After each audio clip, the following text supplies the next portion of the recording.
Puji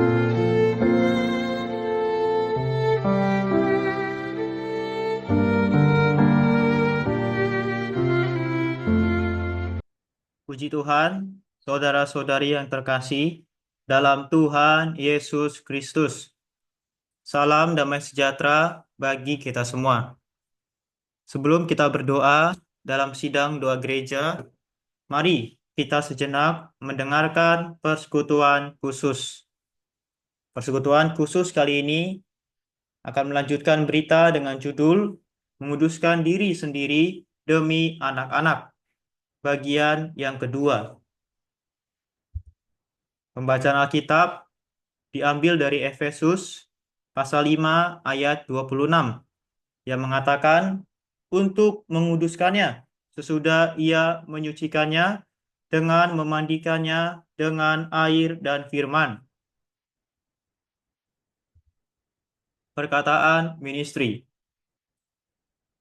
Orang tua yang memiliki anak-anak harus menguduskan diri demi anak-anak mereka, menahan diri dari hal-hal yang sebenarnya boleh dilakukan demi kebaikan generasi berikutnya.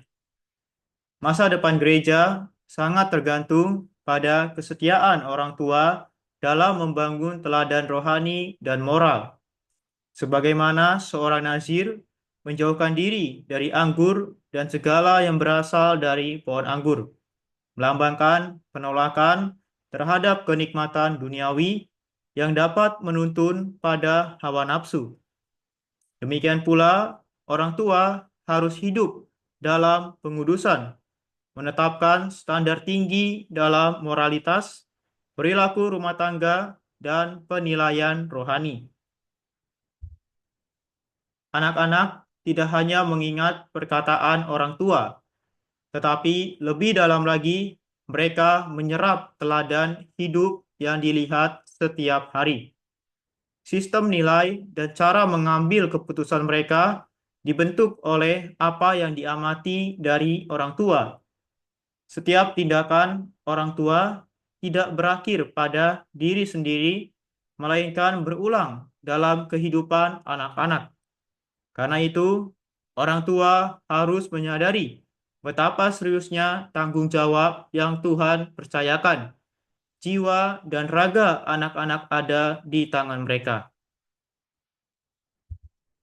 Kekudusan harus terwujud dalam seluruh aspek kehidupan, termasuk tutur kata.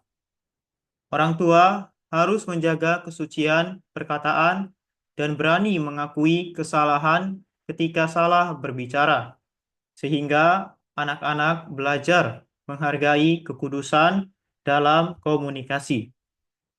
Pengendalian diri dan pengorbanan kebebasan pribadi mutlak diperlukan, karena tanpa itu orang tua tidak akan mampu mempertanggungjawabkan pengasuhan mereka di hadapan Allah.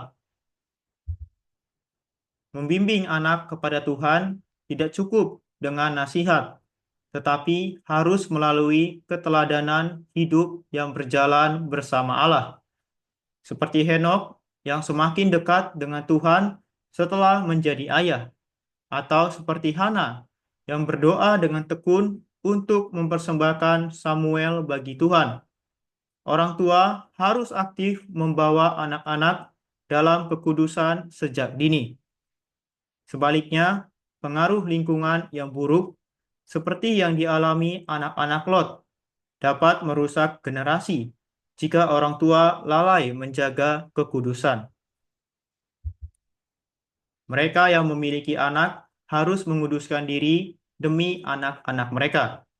Ini berarti bahwa kita harus menahan diri untuk tidak melakukan banyak hal yang sebenarnya dapat kita lakukan demi anak-anak kita.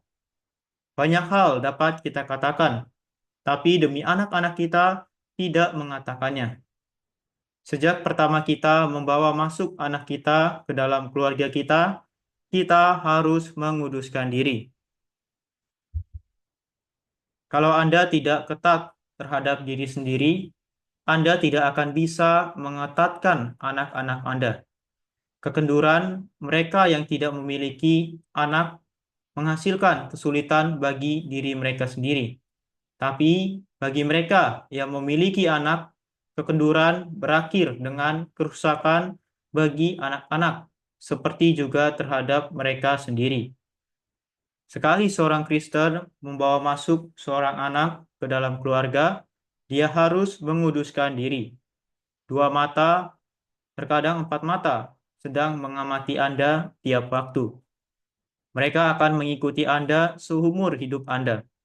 Bahkan setelah Anda meninggalkan dunia ini, mereka tidak akan lupa apa yang mereka lihat di atas diri Anda. Apa yang Anda kerjakan akan tersimpan di dalam mereka. Oleh karena itu, orang tua harus memelihara hidup mereka dalam pengudusan, menjaga diri sebagai bejana yang bersih, terpisah bagi Allah, dan dipenuhi oleh kehadirannya. Hanya dengan hidup yang dijalani dalam kehormatan dan kekudusan, orang tua dapat membawa anak-anak mereka tumbuh dalam jalan Tuhan yang benar, mewariskan iman yang murni dari generasi ke generasi. Puji Tuhan, kiranya melalui persekutuan ini membawa kita semakin mengasihi Dia. Tuhan Yesus memberkati. Amin.